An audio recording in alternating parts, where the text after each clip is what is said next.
Muito bem, pessoal, voltamos com mais um vídeo de empresarial, continuando o estudo da sociedade limitada. Temos uma tarefa bastante importante pela frente, com muitos conteúdos relevantes. No nosso último vídeo, falávamos do artigo 1054 sobre a questão do nome empresarial. Essa disposição vem trazer para nós da faculdade, que a limitada tem de utilizar uma estrutura ou outra, desde que obedeça ao princípio da veracidade. Beleza, muito bem. Dando continuidade no estudo do Código Civil, nós temos um artigo muitíssimo importante, que é o artigo 1055 do Código Civil. Esse é um artigo importante, é um regulamento importante para nós, porque ele começa a, entre aspas, pormenorizar aquilo que nós vimos nos primeiros vídeos da sociedade limitada com relação ao capital social. Por que é importante, Nós vimos que o capital social decorre da contribuição dos sócios. Essa contribuição dos sócios forma um complexo de bens e valores destinados à atividade empresarial. Isso quer dizer que esses valores destinados vão compor o patrimônio da pessoa jurídica e, obviamente, serão ali objetos de obrigações, responsabilidade, vão ser acionados. Okay. E nós vimos que esse capital social é dividido em cotas. Cota é uma fração representativa do capital social, uma parte desse capital social. E o artigo 1055 traz para nós a seguinte disposição. 1. O capital social divide-se em cotas, iguais ou desiguais, cabendo uma ou diversas delas aos seus sócios. No nosso vídeo anterior, em que nós usamos a tabelinha, vocês viram, eu fiz uma divisão igualitária para ficar fácil a compreensão da responsabilidade. Mas é óbvio que nós podemos ter sócios com 99% das cotas, 90%, 20%, 30%, 35%, 22%, porque essas cotas vão ser proporcionais ao quanto ele contribui para o capital social. Então é por isso que o 55 estabelece para nós o que é uma cota e como ela pode variar. Como ela pode variar dentro dessa representação da sociedade que ela traz. Essas cotas, então, são variáveis. Pode haver uma ou pode haver várias. O que é importante? Nós sabemos que os sócios podem contribuir para o capital social com bens ou valores. Serviços não, ok? É o que a gente vai ver daqui a pouquinho. E enquanto o sócio pode contribuir com bens para o capital social, é necessário que haja uma avaliação desses bens. Então, se eu vou, como eu fiz a brincadeira no vídeo anterior, com relação ao capital social, se eu vou contribuir com uma Marajó 87, eu tenho que fazer avaliação desse bem. E isso tem que estar escriturado, tem que estar oficializado, que os sócios todos concordem, venham a anuir com esse valor, com essa estimativa, com essa avaliação. Por que é importante a gente lembrar disso agora? Porque é exatamente isso que o 1055 no parágrafo 1º estabelece para nós. Uma vez que quando um sócio destina o bem para a sociedade, traz uma avaliação e todos os sócios anuem, todos os sócios concordam com aquela avaliação e aquela contribuição naquele bem, todos esses sócios vão ficar responsáveis por essa exatidão, por esse valor, de forma solidária pelo prazo de 5 anos. Então, vocês, muito provavelmente na vida prática de vocês, quando vocês estiverem no mundo lá fora, advogando, brigando pelas empresas, atuando em favor delas, defendendo os interesses, vocês vão verificar que é extremamente comum haver sobrepreço, supervalorização de um bem. Muitas vezes, essa supervalorização é até aceita pelos sócios, no sentido de tentar trazer mais riqueza, como se eles atribuindo um valor maior do que o real, pudessem enriquecer a sociedade. É como indicar, por exemplo, uma Marajó 87 com um valor de 20 mil reais. ok? Ah, Fred, mas se for de coleção, enfim, em termos normais, ok? Isso porque todos os sócios responderão solidariamente por essa informação da avaliação. Se houver alguma discrepância, algum movimento fraudulento nessa aprovação dessa avaliação, esses sócios poderão responder solidariamente por isso. E nós já sabemos, vocês devem se lembrar disso, o artigo 50 do Código Civil autoriza a desconsideração da personalidade jurídica em casos como esse, em que há, por exemplo, um desvio de finalidade ou abuso da personalidade. Mas falaremos um pouco mais disso num outro vídeo. Tudo bem? Então, caso haja destinação, contribuição em bens, esses bens serão avaliados. Os sócios vão dar o ok para dizer, tudo bem, a gente aceita que a contribuição do sócio A seja no bem Marajó 87 e ok, concordamos que a Marajó 87 vale R$2.000, ok? E esses sócios que aderiram, que concordaram com essa avaliação, ficarão responsáveis solidariamente por essa exatidão, ok? Outra informação importante com relação a essa contribuição para as cotas, né, para o capital social e a sua divisão em cotas. Nós já falamos, eu volto a repetir, eu acho que alguém até perguntou isso, se eu não me engano, em uma das aulas anteriores, sobre a formação do capital social. Bom, o Código Civil autoriza a destinação de bens e dinheiro para o capital social. Também há a possibilidade, isso não está previsto na lei, mas nós temos alguns enunciados, algumas decisões que autorizam, a formação do capital social também por cotas ou participações em outras sociedades. Ok, mas isso acaba sendo um bem também, ok? Acaba sendo um valor. O que é vedado no Código Civil é a destinação para o capital social em serviços. Isso acontece, bom, nós já vimos que mais de 90% das empresas, das sociedades registradas no Brasil são dessa estrutura, para preservação de patrimônio, nós já vimos isso. Quando nós observamos que há esse impedimento, essa obstrução para que haja contribuição em serviços, se eu não me engano também falamos sobre isso um pouquinho lá atrás, isso se dá para evitar que haja fraude aos direitos trabalhistas ou aos contratos de trabalho.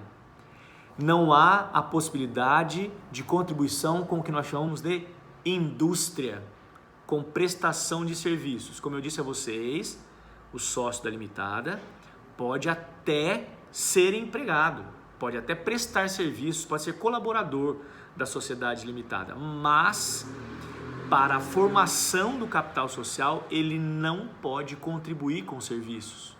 E o motivo disso, que está estampado no parágrafo 2º, 1055, é exatamente a obstrução que o legislador fez para impedir práticas ilícitas no âmbito do direito do trabalho. Como assim, Fred? Ora, eu disse a vocês que havia uma sociedade chamada Sociedade de Capital e Indústria, antes de 2002, em que um sócio entrava com o investimento, com o capital, e outro sócio entrava com a prestação de serviços, chamada indústria. Entretanto, essa estrutura passou a ser utilizada por uma série de fraudadores de contratos de trabalho que, em vez de contratarem um colaborador com vínculo empregatício, sob as rédeas da CLT, propunham uma sociedade dessa. Olha, vem cá, você vai trabalhar 12 horas por dia, não tem férias, não tem 13º, não tem fundo de garantia, porque você é sócio. Então, havia um desrespeito às normas trabalhistas muito grande quando essa sociedade existia. Para impedir essa mácula nas relações de trabalho e impedir essa fraude, o Código Civil vetou a contribuição, a prestação de serviços como integrante dessa formação do capital social, ok? Eu tinha respondido que não haveria a possibilidade, né, de contribuir com prestação de serviço, e agora estou explicando o porquê não e o fundamento do 1055, ok? Beleza? Muito bem. Bom, e aí nós temos o artigo 1057, que traz para nós uma regra também importantíssima. Olha, A ideia do capital ser dividido em cotas se dá não só para a questão da proporção da responsabilização dos sócios. Como nós já vimos, cada sócio responderá na proporção das suas cotas. Mas o capital social é dividido em algumas diversas cotas, geralmente para permitir que haja uma negociação, uma eventual transferência de cotas internamente ou com terceiros. Então, o legislador estabeleceu a seguinte forma de disposição: é possível que um sócio abra mão das suas cotas? Que ele possa, por exemplo, ceder a outro sócio? É possível que um sócio de limitada possa ceder as suas cotas a quem não é sócio? Muito bem. O Código Civil, nesse artigo 1057, estabelece a regra básica para a cessão das cotas de um capital social. Os sócios podem ceder, se não houver objeção no contrato social, internamente, de forma livre.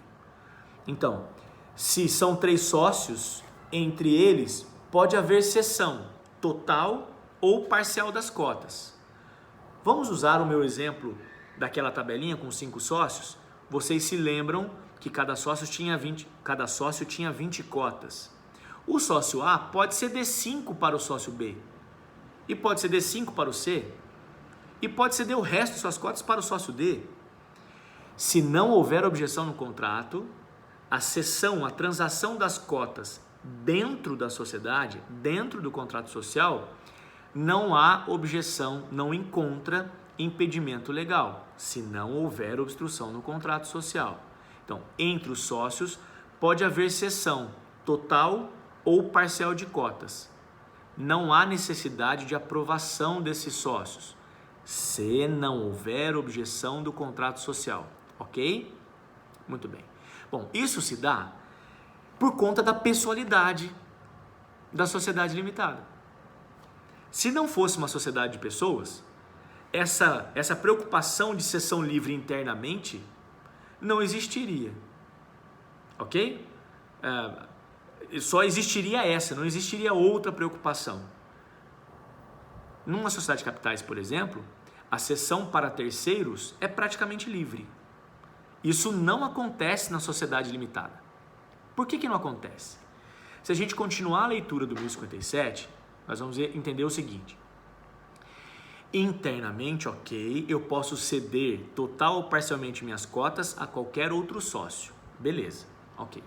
Se o contrato social não impedir. Mas e para quem não é sócio?